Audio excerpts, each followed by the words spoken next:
This is not medical advice. So let's look at a couple of examples. So if we look at the pH, it's on the very low edge of normal, indicating an acidosis condition. The CO2 is elevated.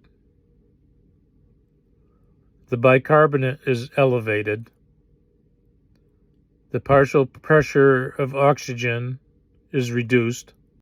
And since CO2 is the acidic component and the respiratory marker, we know that we have respiratory acidosis. You can also see that the HCO3 is elevated, and that's the metabolic marker. So what we have here is we have the metabolic marker compensating for the respiratory acidosis. So we have fully compensated respiratory acidosis. Okay, here we have an example of a blood gas in septic shock. Clearly an acidic condition. We have both the respiratory marker and the metabolic marker being abnormal, and the oxygenation being abnormal. So what we appear to have here is some tachypnea.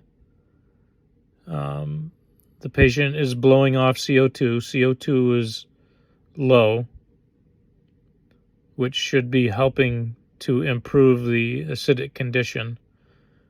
But it looks like we have cardiac output issues and some organ dysfunction with the kidneys losing bicarbonate.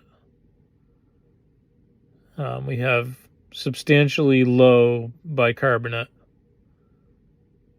with some degree of respiratory compensation, but it's not able to bring the pH back to normal level. So we have partially compensated metabolic acidosis. Look first at the pH, respiratory or metabolic conditions, or both. And then finally, we look and see if the body is compensating.